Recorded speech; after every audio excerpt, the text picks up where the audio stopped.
Welcome to the Global Interview. Thank you for listening. This is where you can keep up to date with all the latest news and information direct from leading creatives, leaders, and thinkers.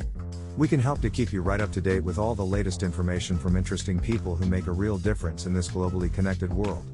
You can find out more about the show at theglobalinterview.com. Enjoy the episode. Nick Myers, founder and CEO of RedFox AI. Voice first technology innovator, TEDx and international keynote speaker, founder and CEO, AI futurist, podcast host, travel addict. Nick Myers is the founder and CEO of RedFox AI in Madison, Wisconsin, and the US RedFox AI helps give brands a voice by leveraging the power of AI and voice assistant technologies like Alexa and Google Assistant. Nick is a TEDx and international keynote speaker, having spoken across the US and the world in countries like Australia and Thailand, on topics ranging from artificial intelligence and the future of work, social media in the era of artificial intelligence, and how any organization can give themselves a voice, literally, using voice assistant technologies like Alexa and Google Assistant. Nick has been featured in publications such as PR Daily, Madison and Business Magazine, and co-authored an article for the Journal of Digital and Social Media Marketing based in London. This year, Nick was nominated as Voice Commentator of the Year at the Project Voice Awards in Chattanooga, Tennessee, and has been recognized as a Madison and Business Magazine 40 Under 40 Award winner for the class of 2020. In 2019, Nick's company, RedFox AI, was recognized as a 50 on Fire company in the state of Wisconsin by Wisconsin Inno.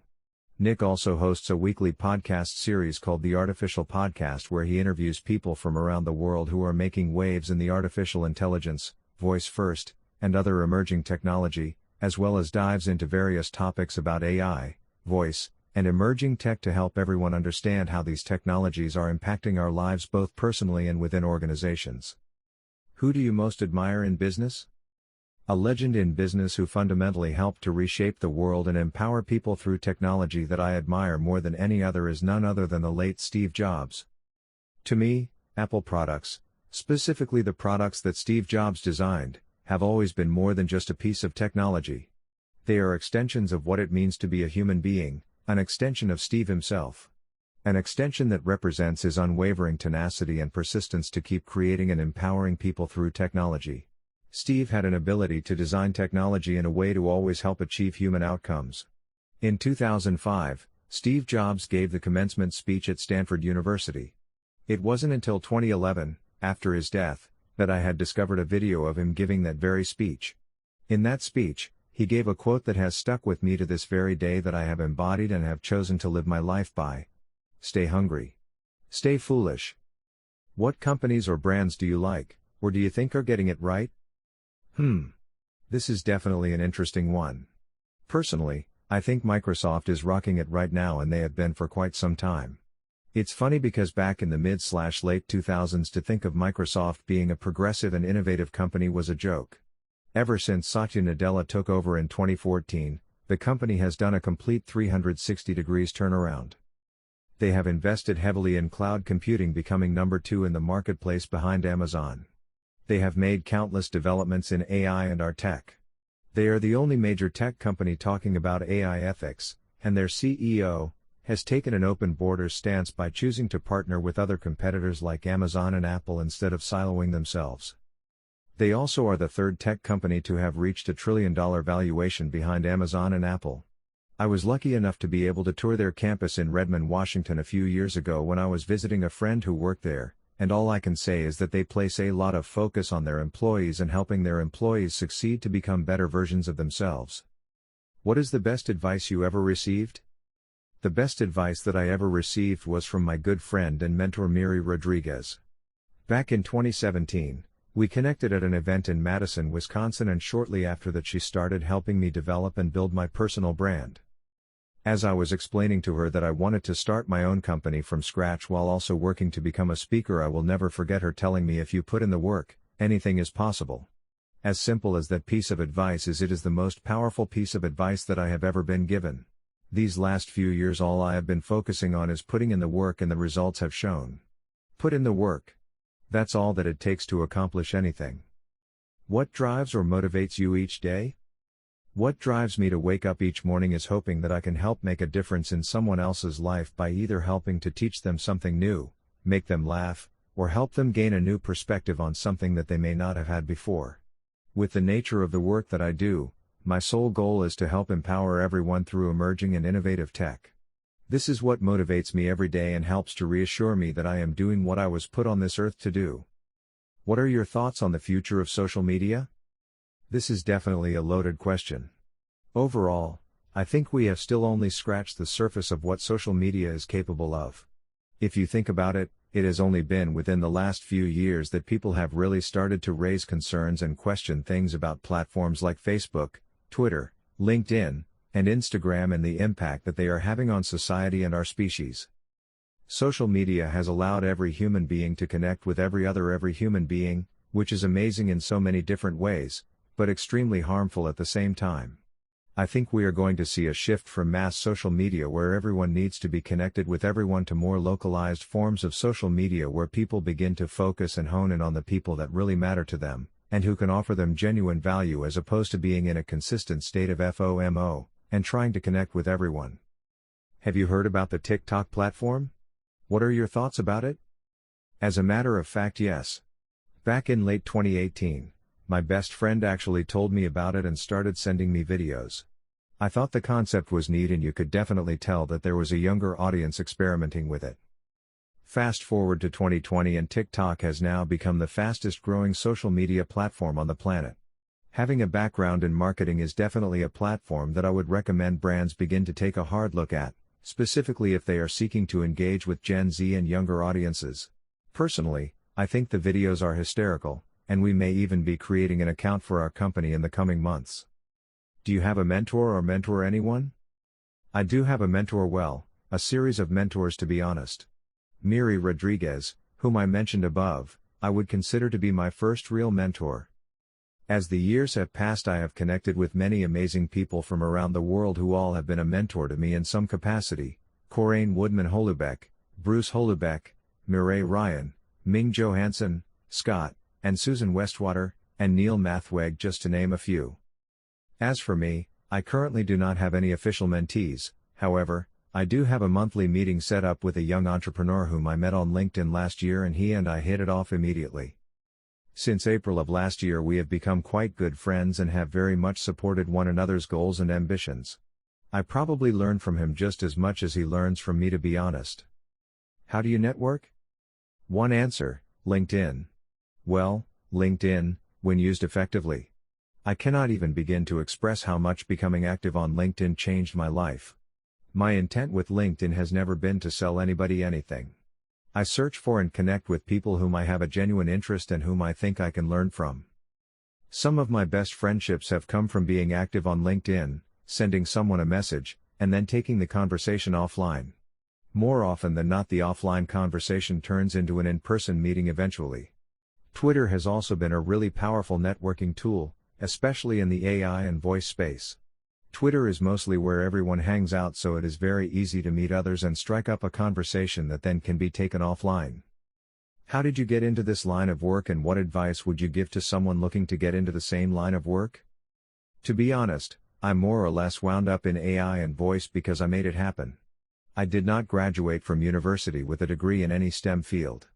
My degree and background are in marketing and communications, which actually has helped me be even more successful in the AI and voice space.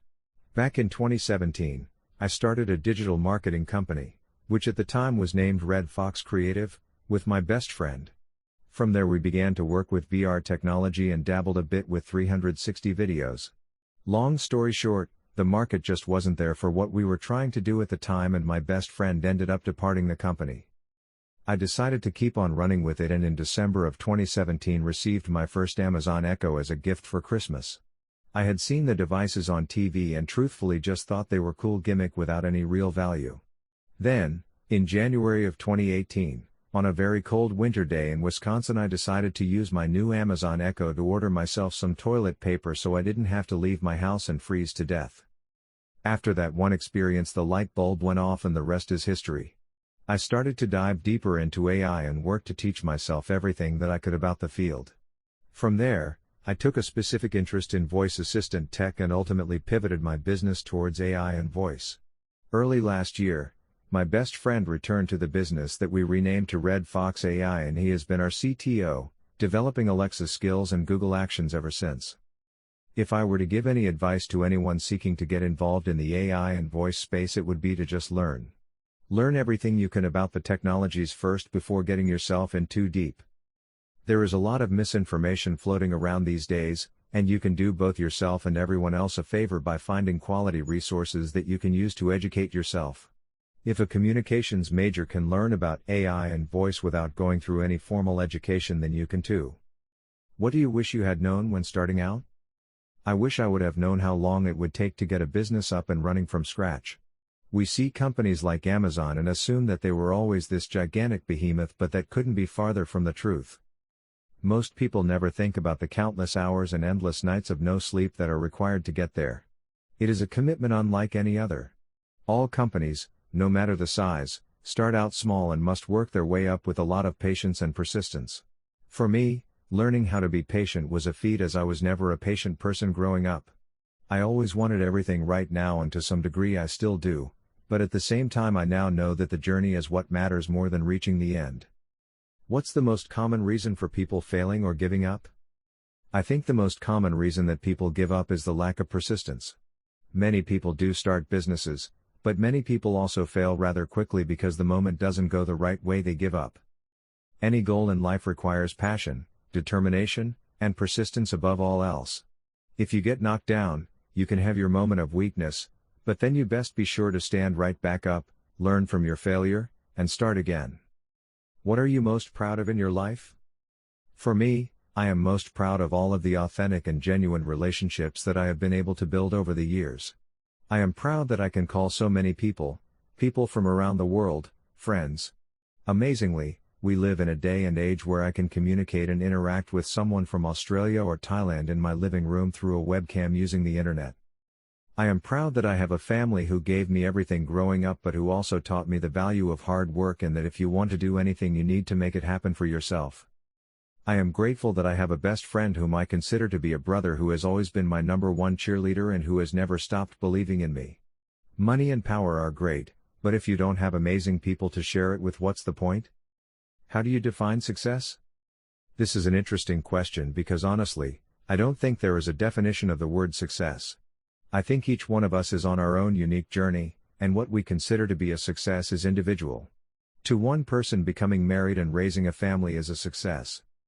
To another, becoming a VP at their company is a success. To me, success is knowing that every day I am able to impact someone else through my work positively. What do you think your unique skills is that helped you become successful? I would say 2 skills have really helped me to become better at what I do and grow what I have in such a short period of time. First, I am extremely good at public speaking. It's funny because I didn't even realize I had this talent until my senior year of high school. I have the ability to get up on a stage in front of others and just woo people. Most likely, because I am extremely passionate about what I do, but I also can read people and an audience very well and know what they want. There is no better feeling to me in the world than when I give a talk, seeing the gears start to turn in someone's mind as they think about what I am saying and how it can impact them. That is how I know I am doing my job. Second, I would say I have an amazing ability to learn new things and articulate them very quickly. In school, I was always this way. What would take some people a few days to learn, I could pick up in a few hours. This very much came in handy as I was learning about AI and voice, since both are 2 very dense topics when you really start diving into them. What valuable lessons have you learned so far that you could share with our audience? I think the most important lesson that I would like to share is that you should never live your life in fear. Fear has the uncanny ability to hold us back from allowing us to embrace our talents and strengths and do what we really want to do. Fear makes us judge others and isolate ourselves from new perspectives. Fear is the root of all evil. Do not live your life in fear. Believe in yourself, challenge yourself, take that risk you have always wanted to take, because at the end of the day, what do you really have to lose? There are 2 things that are for certain in this universe: we all live, and we all die. Why waste the short miracle of life living in fear? Is there anything new you are working on that you would like to share? At the moment we are working on a really incredible product at RedFox AI. I can't speak too much about it at this point, other than saying that we are working to fundamentally change your experience inside of a grocery or retail store using voice assistant tech. It is extremely exciting, and I hopefully will be able to reveal more details in the coming months. What is your favorite place? Greece. Hands down. The people, the food, the culture, the scenery is all amazing. I was lucky enough to spend 3 weeks there on a study abroad back in 2014 and wouldn't trade the experience for the world. What is your hobby? Can working be the answer? Just kidding? When I do get the time, I really enjoy playing video games. I am a huge PC gamer and have owned every single PlayStation console that there has ever been. Some of my favorite games include God of War, Greek mythology of course, BioShock, Spyro the Dragon, the Uncharted series, and many more. Best holiday of choice? Easy. Traveling to a new country I have never been to and immersing myself in the culture. What are you not very good at and what are you good at? I am not very good at focusing on the important problems first. I make a lot of lists and tend to focus on things that may not always yield the greatest results first. I am, however, very good at being on time. If there is one thing anyone who knows me will say is that I am always on time and make a point to be. Which words do you overuse? Testament, honestly, disruption, ambiguous, you know the words everyone overuses. Your social media platform of choice? LinkedIn all the way. Followed by Twitter as a close second. When are you happiest? When I am spending time with my closest friends and just hanging out. Your favorite author, movie, singer and TV show? Author: J.K. Rowling. Movie: The Mist. Singer: Michael Jackson. TV show: Supernatural. A positive phrase you like to share with people? Stay hungry. Stay foolish. Thank you for listening to this interview on The Global Interview. You can join the Global Interview newsletter at theglobalinterview.com. Thank you for listening to this episode from The Global Interview. We appreciate your support. If you would like to find out more, please visit theglobalinterview.com.